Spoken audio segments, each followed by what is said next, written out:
ಶೋಧ. ಇದು ಕನ್ನಡದ ಎರಡನೇ ವೆಬ್ ಸೀರೀಸ್. ಮೊದಲನೇ ವೆಬ್ ಸೀರೀಸ್ ಅಯ್ಯನ ಮನೆ ಆಗಿತ್ತು. ಇದು ಎರಡನೇ ವೆಬ್ ಸೀರೀಸ್. ಇದು ಕೂಡ ZEE5 ಅಲ್ಲೇ ರಿಲೀಸ್ ಆಗಿದೆ.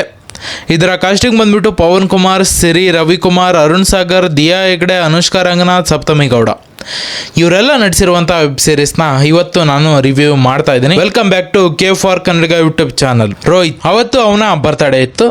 ನೈಟ್ ಮನೆಗೆ ಹೋಗ್ತಾನೆ. ಅಲ್ಲಿ ಬರ್ತಡೇ ಪಾರ್ಟಿಗೆ ಎಲ್ಲ ರೆಡಿ ಮಾಡಿ ಅವನ ಹೆಂಡ್ತಿನೇ ಕಾಣೆ ಆಗಿಬಿಟ್ಟಿರ್ತಾಳೆ. ಆಗ ಅವನು ಪೊಲೀಸ್ ಸ್ಟೇಷನ್ಗೆ ಹೋಗಿ ನನ್ನ ಹೆಂಡತಿ ಕಾಣ್ತಾ ಇಲ್ಲ ಅಂತ ಕಂಪ್ಲೇಂಟ್ ಕೊಡ್ತಾನೆ. ಮಧ್ಯೆ ಕತೆ ನಡೀತಾ ಇರ್ಬೇಕಾದ್ರೆ ಒಂದ್ ಕಡೆ ಅವನಿಗೆ ಆಕ್ಸಿಡೆಂಟ್ ಆಗುತ್ತೆ. ಆಕ್ಸಿಡೆಂಟ್ ಆದಮೇಲೆ ಮೀರಾ ಏನೋ ಸಿಗ್ತಾಳೆ. ಆದರೆ ರೋಹಿತ್ ಇವಳು ಮೀರಾ ಅಲ್ಲ, ನನ್ನ ಹೆಂಡತಿ ಮೀರಾ ಅಲ್ಲ ಅಂತ ವಾದ ಮಾಡ್ತಾನೆ. ನಂತರ ಏನಾಗುತ್ತೆ ಅನ್ನೋದೇ ಈ ವೆಬ್ ಸೀರೀಸ್. ಇದನ್ನು ನಾವು ಟ್ರೈಲರ್ನಲ್ಲೇ ನೋಡಿರ್ತೀವಿ. ಇಲ್ಲಿ ಟೋಟಲ್ ಆಗಿ 6 ಸೀರೀಸ್ ಇದ್ದಾವೆ. ಒಂದೊಂದು ಸೀರೀಸ್ 16 ನಿಮಿಷ ಐತೆ. ಪ್ರತಿಯೊಂದು ವೆಬ್ ಸೀರೀಸ್ ಮುಂದಿನ ವೆಬ್ ಸೀರೀಸ್ನಲ್ಲಿ ಏನಾಗುತ್ತೆ ಅನ್ನೋ ಕುತೂಹಲನ ನಮ್ಮಲ್ಲಿ ಮೂಡಿಸುತ್ತೆ. ಸ್ಕ್ರೀನ್ ಪ್ಲೇ ಚೆನ್ನಾಗಿದೆ. ಸೀನ್ ಬೈ ಸೀನ್ ಚೆನ್ನಾಗೇ ಬರ್ಕೊಂಡು ಪ್ರೆಸೆಂಟ್ ಮಾಡಿದ್ದಾರೆ. ಡೈಲಾಗ್ಗಳು ಕೂಡ ಕತೆಗೆ ತಕ್ಕಂತೆ, ಪರಿಸ್ಥಿತಿಗೆ ತಕ್ಕಂತೆ ಬರ್ಕೊಂಡು ಅದರಲ್ಲಿ ಇದಾವೆ. ಇದು ರೀಮೇಕ್ ಅಂದರೆ ಇಲ್ಲ ಗುರು, ಇದು ರೀಮೇಕ್ ಅಲ್ಲ. ಸ್ವಲ್ಪ ಇನ್ಫ್ಲೂಯೆನ್ಸ್ ಆಗಿದ್ದಾರೆ ಒಂದು ಬೇರೆ ಕಥೆಯಿಂದ. ಇಲ್ಲಿ ಯಾವುದೇ ರೀತಿಯಾದಂಥ ಬೇರೆ ಸನ್ನಿವೇಶಗಳಿಲ್ಲ. ಕೇವಲ ಕತೆ ಮೇಲೆ ಗಮನ ಕೊಟ್ಟು ಬರ್ಕೊಂಡಿದ್ದಾರೆ. ಸ್ಕ್ರೀನ್ ಮೇಲೆ ಅದನ್ನ ತಂದಿದ್ದಾರೆ. ಒಂದೊಂದು ಎಪಿಸೋಡ್ ಎಂಡ್ ಆಗಬೇಕಾದ್ರೆ ಕೊನೆಯಲ್ಲಿ ಇಂಟ್ರೆಸ್ಟಿಂಗ್ ಆಗಿ ಒಂದು ಪಾಯಿಂಟ್ ಬರುತ್ತೆ. ಅದರಿಂದ ಮುಂದೆ ಈ ಸೀರೀಸಲ್ಲಿ ಏನಾಗ್ಬೋದು ಅನ್ನೋ ಕುತೂಹಲ ನಮ್ಮಲ್ಲಿ ಬರುತ್ತೆ. ಕತೆ ಇಲ್ಲಿ ನಮ್ಮನ್ನು ಕಾಯಿಸೋದಿಲ್ಲ. ಪ್ರತಿ ಪಾತ್ರ ಬರುವಾಗ ಇಲ್ಲಿ ಏನೋ ಮಾಡುತ್ತೆ ಗುರು ಈ ಪಾತ್ರ ಅಂತ ನಮಗೆ ಗೊತ್ತಾಗುತ್ತೆ. ಮಡಿಕೇರಿಲಿ ಕತೆ ನಡೆಯೋದ್ರಿಂದ ಕತೆಗೆ ಸರಿಯಾಗಿ ಸೆಟ್ ಆಗಿದೆ.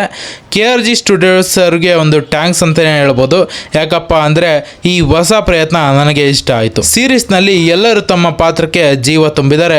ಪವನ್ ಕುಮಾರ್ ಅವರು ಸೆಟಲ್ ಆಗಿ ಚೆನ್ನಾಗಿ ಆ್ಯಕ್ಟ್ ಮಾಡಿದ್ದಾರೆ. ಅರುಣ್ ಸಾಗರ್ ಅವರು ಒಬ್ಬ ಖಡಕ್ ಪೊಲೀಸ್ ಆಫೀಸರ್ ಆಗಿ ಅವರ ಪಾತ್ರನ ಚೆನ್ನಾಗಿ ನಿಭಾಯಿಸಿದ್ದಾರೆ. ಹಾಗೆ ಸಿರಿ, ರವಿಕುಮಾರ್, ದಿಯಾ ಹೆಗ್ಡೆ, ಅನುಷ್ಕಾ ರಂಗನಾಥ್, ಸಪ್ತಮಿ ಗೌಡ ಚೆನ್ನಾಗಿ ಆ್ಯಕ್ಟ್ ಮಾಡಿದ್ದಾರೆ. ಸುನಿಲ್ ಮೈಸೂರ್ ಅವರು ಡೈರೆಕ್ಟರ್ ಮತ್ತು ಎಡಿಟರ್ ಅನಿರುದ್ಧ್ ಅವರಿಗೆ ಒಂದು ಅಪ್ರಿಷಿಯೇಟ್ ಮಾಡಲೇಬೇಕು.